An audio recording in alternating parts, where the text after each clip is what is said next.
I think the best thing about this pay-per-view is they made a point of saying multiple times throughout the night that this is the 6-year anniversary of AEW.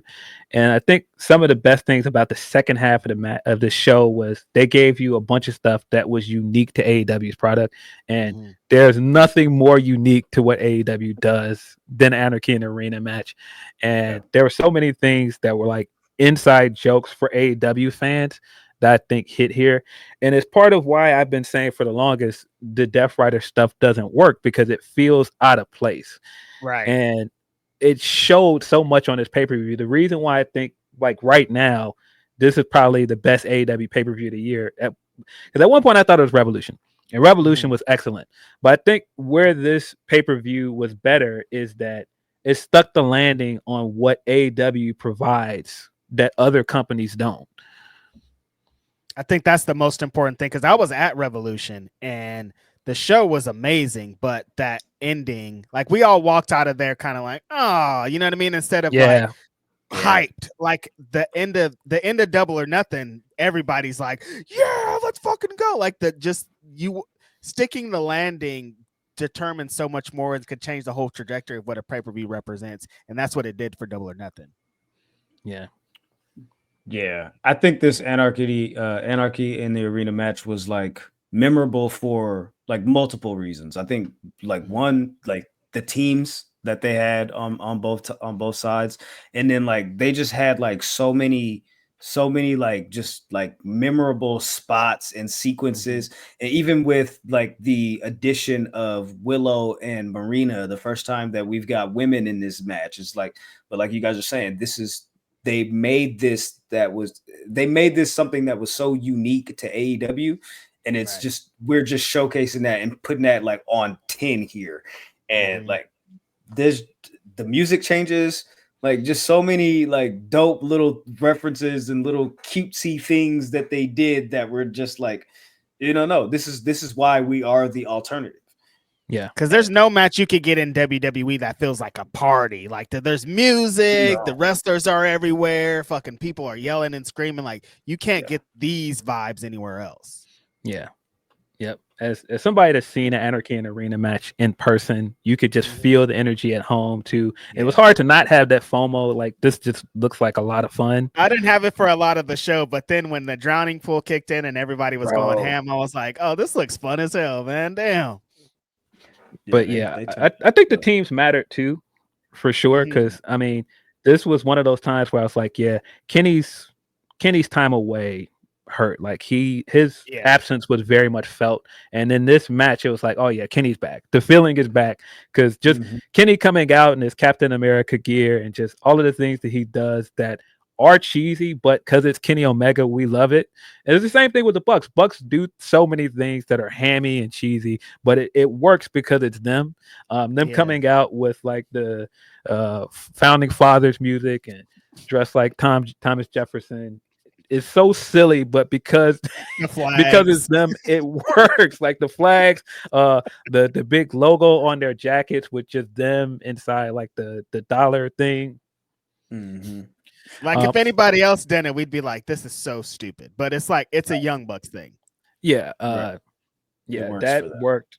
And man, I keep expecting it to not hit because this guy's not he's not in the title picture. And I thought when he lost, I was like, I don't know, guys.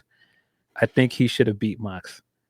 Bro, Swerve still feels like the biggest star on screen when he's out there sometimes. Like, bro, when he came out with the Predator gear, bro, I was like, nah, this guy. The reaction to him, just everything about him, like, yeah, this guy's a big star. He feels different. It feels like he's on a different level. A different thing is going on his part. Like everybody's going on, but like the spotlight is shining down on him. And for someone who, for a long time, has been looking for a black wrestler that represents that in the top guy level thing, it means a lot. Yeah, that's it. That's all. Yeah, we don't see this. They invest a lot into Swerve, and like that new deal seems pretty lucrative because all of his pay-per-view entrances are pretty fucking elaborate.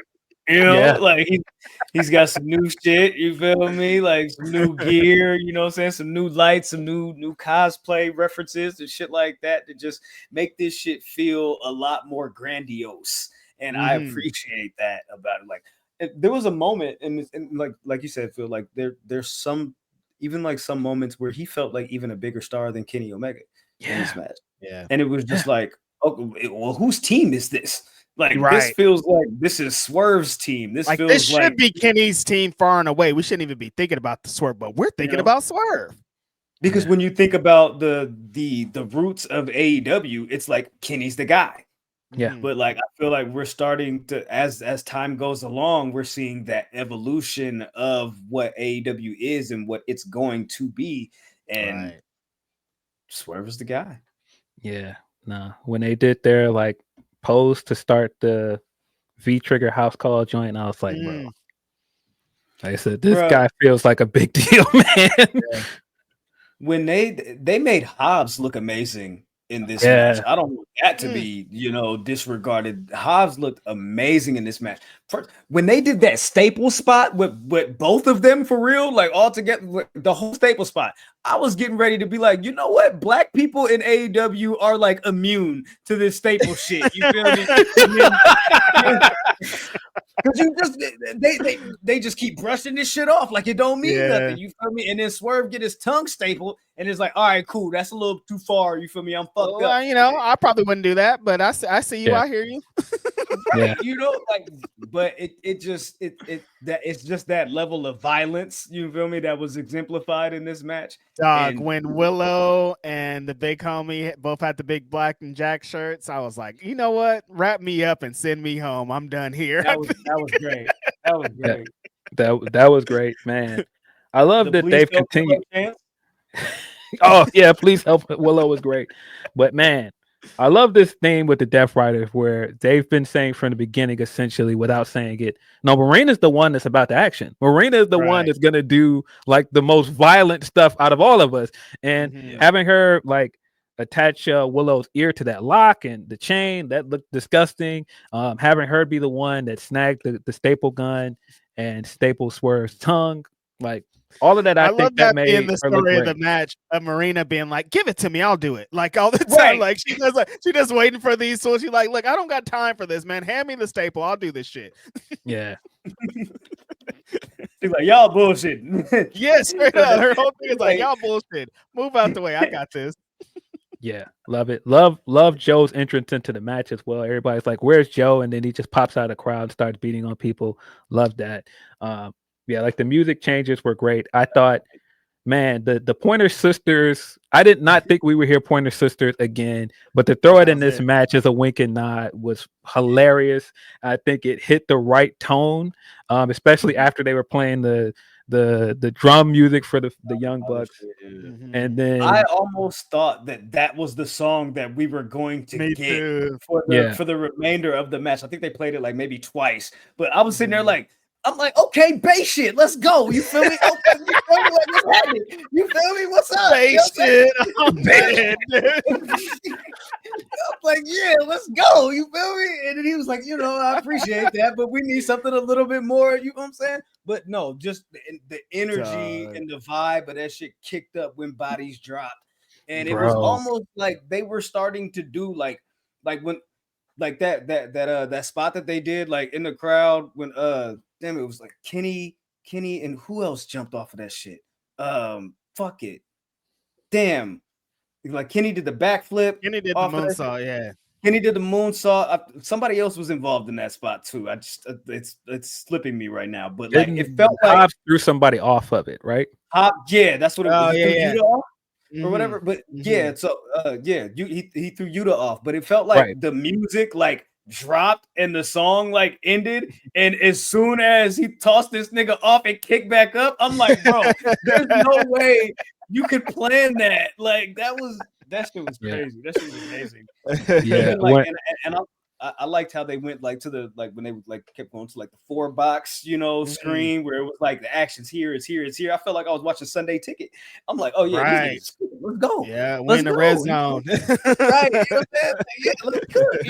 And I'm watching the Panthers cook over here. You feel me? The Commanders, the Yankees. You know what I'm saying? Like, what are we talking about, bro? Yeah, man. Such a fun match, man. When bodies hit, the energy changed. Like, bro, Yeah. That's definitely one of those records where I feel like there's a list of those kind of songs for Black people where it's like, nah, this was a record. And bodies. Like, when it hit, I was like, yo, we're out of here, dog. Like that was man. And there were so many like fan cams of like the wrestlers like in the arena doing things, and the music jumped off like that clip of Joe punching the guy, and then at the end of it he started counting in unison with the crowd. Like yeah. Man, it just looked like such a fun live experience. Wrestling needs to be fun sometimes. Yeah. It's not all super serious. It's not all super story, blah, blah, blah. Sometimes it's just fun. Yeah. Very fun match. This was what it needed to be. I think sometimes like when people like talk about like the tickets and all of the rest of this stuff and attendance, the thing that I gauge, like, one, are the matches good? Is the show enjoyable? But it doesn't matter who's in there. Is the live experience good? Yeah. And it felt like this was a exceptional live experience, and not just that, it felt like a live experience unique to this company. Most important thing. Yeah, like you can't, like I said, you can't get this anywhere else. Music, the plunder, hilarious how Hobbs Claudio did the big spin on Swerve through that one speaker, and that took out the whole thing for the whole arena. I was like, I don't think that's how speakers work, but I like this spot. That's fun. Yeah. You mean this one speaker was powering this whole arena? I don't know. Okay. Yeah. Okay, that's is that a JBL? Is that a Beats? Like, what is that? Right. That was crazy, man. Swerve and Willow doing the Indie Taker. Yeah. Like, I'm like, bro, Willow and Marina and all their spots, I think, was awesome. You know, adding those elements, and her, like Phil said, the ear thing that she did, the suplexes on Marina, like all their involvement was super fun. Yeah. Yeah. Willow. Go ahead. I was gonna say Willow's getting into that spot, man, where she's had so many of these kind of appearances at pay-per-views where it's like, man, you gotta put some gold on her, man. Yeah. What do we think about the like the intergender spots that they did with like Willow caught that super kick, like Kenny was like Marina was basically asking for, you know what I'm saying, for Kenny to do something. You feel me? She was like, nigga, jump. You know what I'm saying? Do it. Do it. Then he hit her with that snap German. I'm like, everybody caught one, but it was just like when he did it to her, it was like, oh, I'm like, okay, yeah. I'm like, oh yeah. We doing, we cooking. Yeah, I think it's fun. That's really adds on to the unique to AEW stuff, because we don't see intergender stuff at all in WWE. So for them to have that, and the women are willing, they had their own thing, and they're having fun too. Like, I think it's great. Yeah, I think it added to the match as well, because it didn't feel like the women were just here in their own isolated spots. They were a part of the match. They were a part of the pace of the match. Yep. Yeah, she was tight. Yeah, very fun match. I think just like the Death Riders have been in this spot multiple times on pay-per-view where people are like, they're the low point in the night, and so having them a part of this fun match, I think that this felt needed, because it didn't feel like the Death Riders were over here and everything else was happening over here. It felt like Death Riders are an integral part of this, and it worked. And I think it also worked because, like, initially the Death Riders will come out, and then you have like this band of baby faces that are like, okay, none of these guys look like they're gonna beat these guys. This band of baby faces against them, though, totally different. Like, just that shot of them all at the top of the ramp, I was like, bro, this is what AEW is supposed to be. I know that this match worked for the Death Riders, because I heard a bunch of people being like, maybe that stuff that we hated wasn't so bad. I'm like, damn, this one match turned everybody on the corner. This is crazy. I'll say this. I was like, yo, because they did a spot I think it was Kenny. I think it was Kenny, but they was in there just dog walking, like taking turns on this nigga. You feel me? Like, it was just like it was like an EVP trigger. Claudio was swinging this nigga. You know what I mean? Like Yuta drop kicked this nigga. Mox jumped down and hit him with the bulldog choke, but it was like all like back to back to back. I was like, they are like hounding this nigga. Like it was like, you remember, like I don't know if y'all seen that episode of It Is What It Is when Cameron was like, it was like the hyenas. Hyenas, yeah. It was like but that's what I felt like. I was like, oh, these niggas is cooking right now. This was cool. Right. I thought, I guess because this is what we always wanted it to be, right? You know what I mean? They've been attached to some shit we didn't want. When they attach to something we like, we're like, oh yeah, this is dope. You know, it's not that bad, right?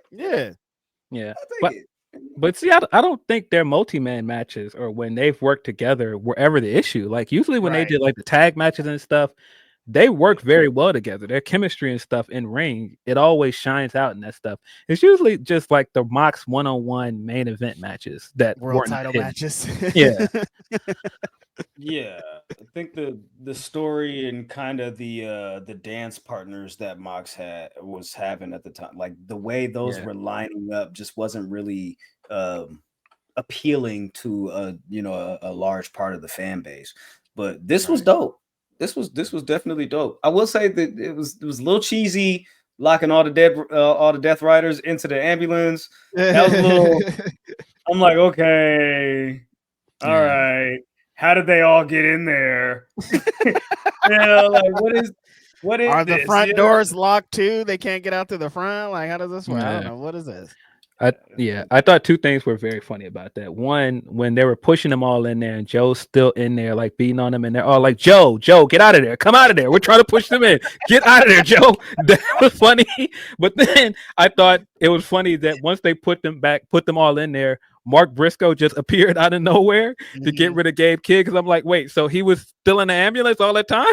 Yeah, he was there just chilling. Yeah, like, what was this? He's just listening to the show the whole time. Same blood and everything. Like he didn't go clean off or nothing. It was dope. Yeah. I was surprised we did not see Eddie Kingston because they kept hyping up the Gabe thing.